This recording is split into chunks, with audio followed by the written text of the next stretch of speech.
Good evening everyone. सो बात करते हैं मार्केट ने आज कैसे काम किया, हमने क्या डिस्कशंस किए थे।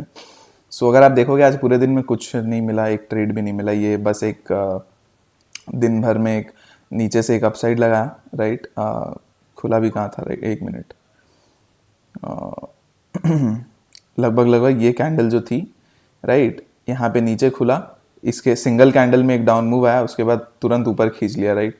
मतलब 690 के आसपास से एक सपोर्ट बना के ऊपर खींच लिया, ठीक है।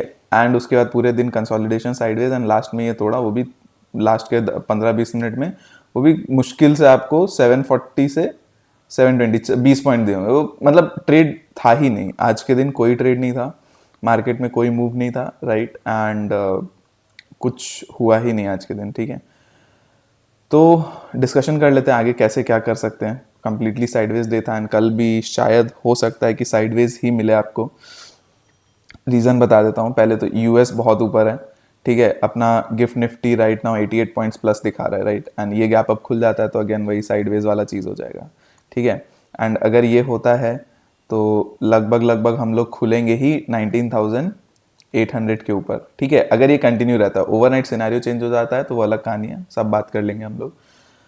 तो अगर मार्केट गैप अप खुलता है एंड 19,800 के ऊपर ही खुलता है, ठीक है, तो आपके लिए 840 एक इंपॉर्टेंट लेवल रहेगा। अब एनी अपसाइड 840 के ऊपर ही, ठीक है। 840 जब तक आपका नहीं क्रॉस करता है आप अपसाइड में ट्रेड नहीं लोगे, ठीक है। गैप अप खुलता है तब, एंड 840 से अगर आपको रिजेक्शन मिलता है तो आप डाउन साइड प्ले कर सकते हो, ठीक है। ये पूरे गैप अप का सिनेरियो है। अगर मार्केट फ्लैट खुलता है, फ्लैट खुल के ऊपर चलता है, तो ये आज का लेवल है 780, ये मार्क कर लो। 780 के ऊपर निकले मार्केट तो आप एक प्लान कर सकते हो ट्रेड। फर्स्ट टारगेट 800 एंड फिर 840 तक का, ठीक है। 20 पॉइंट इधर और 40 पॉइंट। मार्केट में भी यही मूव मिलने वाला है स्कैल्पिंग अगर हो रहा है, क्योंकि आप ऑलरेडी जब फ्लैट खुलने के बाद आप लेवल टूटने का वेट करोगे तो ऑलरेडी यहाँ पे 30-40 पॉइंट चल चुका होगा, तो आपको मुश्किल से और 30-40 पॉइंट 50 पॉइंट ही मिलेंगे, ठीक है। तो यही है, बट उपाय नहीं है। ट्रेड अच्छी मिल सकती है आपको डाउन साइड में, अगर मार्केट ये 680 का 675 का जो लेवल है ना, ये तोड़ने में सक्सेसफुल रहता है। तो अगर ये टूट जाता है ना तो हमको अच्छी ट्रेड मिल सकती है। 19,640 एंड 19,600 तक के ट्रेड्स मिल सकते हैं। अगर ये कंटिन्यू हो गया तो 19,540 तक भी हम लोग आ सकते हैं, ठीक है। तो ये है। तो निफ्टी में इतना ही है एंड एक्सपेक्टिंग कि अगेन वही साइडवेज अगर रहा तो ट्रेड नहीं बनना है।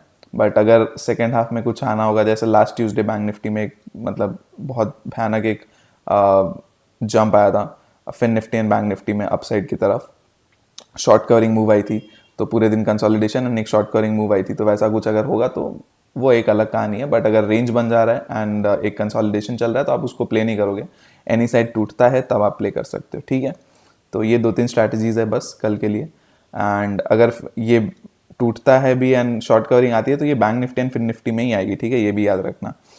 ज़्यादा बड़े मूव आपको इन दोनों में मिलेंगे, क्योंकि finance stocks and banking stocks are directly साथ साथ में। फिन निफ्टी के जो भी कंपोनेंट्स है वो बैंकिंग स्टॉक्स में भी है। एंड सेकंड चीज़, आज HDFC बैंक की रिजल्ट आज के दिन आई है, संडे को आने वाली थी, तो आज आई है वो रिजल्ट। एंड रिजल्ट ठीक है, मतलब not bad not good, okay. And बस वो दिखा रहा है आपको 50% 40% प्रॉफिट ये वो, but actually HDFC bank and HDFC जो मर्ज हुआ, ठीक है, ये मर्ज होने के बाद ये फर्स्ट टाइम रिजल्ट आ रहा है, ठीक है। तो ये मर्ज होने के बाद फर्स्ट टाइम रिजल्ट आ रहा है, तो इसका इम्पैक्ट अब मार्केट कल कैसे लेती है, क्या करती है, वो देखेंगे। मतलब बहुत ज़्यादा खुश मत हो जाइए, ये है तो खुलते ही बस एकदम लॉन्ग साइड में बैठ जाओ HDFC में, नहीं। तो कल देखेंगे क्या इम्पैक्ट रहता है मार्केट के अंदर, उसके बाद हम लोग उसके ऊपर देख लेंगे। अगर कुछ बनता है तो ठीक है, नहीं है तो देख लेंगे। तो बैंक निफ्टी में उस रिजल्ट का भी इम्पैक्ट पड़ सकता है, तो ध्यान रखिएगा, एंड फिन निफ्टी में भी, ठीक है। तो लेवल टू लेवल का बात कर लेते हैं। तो बैंक निफ्टी में देखो, बैंक निफ्टी में आप 44,400 ये लेवल मार्क कर लो, इसके ऊपर निकलता है, सॉरी 44,400 इसके ऊपर निकलता है तो 44,500 एंड 500 के ऊपर 550 से 600 तक का भी आपको टारगेट मिल सकता है, ठीक है। 600 तक का एक टारगेट हम लोग एक्सपेक्ट कर सकते हैं अपसाइड में, अगर मार्केट 44,400 को तोड़ देती है, ठीक है। अभी 550 एक रिजेक्शन है ये पॉइंट, बट क्या ही कर सकते हैं। मतलब अगर आपको 44,400 के ऊपर ये 150 पॉइंट मिल जाते हैं ना, तो यहाँ पे बुक करने के लिए रेडी रहना। एंड 50 पॉइंट और मिल गए तो वेल एंड गुड, नहीं तो फिर ठीक है, मिलना चाहिए कायदे से, बट उपाय नहीं है। क्योंकि अब देखो यहाँ से अगर मार्केट चलेगी, देखो चीज़ समझा देता हूँ, अगर यहाँ से मार्केट चलेगी तो आप 400 तक जाओगे, तब तक मैं ऑलरेडी यहाँ पे मार्केट कवर कर चुकी होगी काफ़ी, ठीक है। 225 पे बंद हुई है, राइट, लगभग लगभग 175 पॉइंट कवर कर चुकी हो, तो यहाँ पे एक कंसोलिडेशन का वेट हो एंड उसके बाद एक अपसाइड लगाए तब आपको मूव मिल सकता है, अदरवाइज नहीं। और एल्स आप इस रेंज को भी प्ले कर सकते हो, ठीक है। 200 से अगर मार्केट रिजेक्ट करके ऊपर जाती है तो आप इस 200 का स्टॉप लॉस को लगा के आप इस रेंज को भी प्ले कर सकते हो, ठीक है। एंड डाउन साइड में क्या है, डाउन साइड में ये 200 का लेवल अगर टूटता है, इसके नीचे मार्केट निकलता है, तो आप फर्स्ट टारगेट आपका 44,100 एंड 44,000 सेकेंड टारगेट रहेगा, ठीक है। आज के दिन बैंक निफ्टी ने फर्स्ट कैंडल में वही चीज़ किया, हरकत, कोई ट्रेड नहीं, कोई ट्रेड नहीं। And again gap up scenario है, तो गैप अप अगर खुल जाता है तो फिर आपके लिए वो बेटर रहेगा, तो 44,400 के ऊपर निकलने पर आप ट्रेड ट्राई कर सकते हो, ठीक है। बट वेट करना है, ये नहीं कि गैप अप खुलते ही बस घुस जाओ ट्रेड के अंदर। अगर गैप अप खुलते ही फर्स्ट कैंडल में 44,400 के ऊपर निकल के टारगेट दे रहा है तो ट्रेड को अवॉइड कर देना, कोई दिक्कत नहीं है। फिन निफ्टी में आ जाते हैं। तो फिन निफ्टी में देखो ये 860 का लेवल मार्क कर लो, इसके ऊपर निकलता है तो हम लोग 880 एंड 920 तक का एक टारगेट एक्सपेक्ट कर सकते हैं, 940 तक भी एक्सपेक्ट कर सकते हैं, ठीक है। 940 तक का भी एक टारगेट एक्सपेक्ट कर सकते हैं अगर 860 निकलता है अपसाइड में तो। एंड अगर मार्केट 940 भी निकाल देती है तो 20,000 फिर आपको दिख जाएगा, ठीक है। डाउन साइड में क्या है, ये आपको 860 के आसपास है, सपोज एक रिजेक्शन मिल जाता है। अब जैसे मैंने तीनों इंडेक्सेस में जो भी ब्रेकआउट पॉइंट्स बोले वो एक रेजिस्टेंस है, राइट, तो वो एक रिजेक्शन पॉइंट भी हो सकता है, तो वहां से अगर रिजेक्शन मिलती है तो आप उसको भी प्ले कर सकते हो डाउन साइड में, ठीक है। तो ये हो गया, रिजेक्शन मिलता है तो आप वैसे प्ले कर सकते हो। डाउन साइड में क्या है, डाउन साइड में ये लेवल मार्क कर लो 19,800, 19,800 के नीचे आपको 760 एंड 760, 740 एंड 700, 19,700 तक के ट्रेड्स आपको मिल सकते हैं।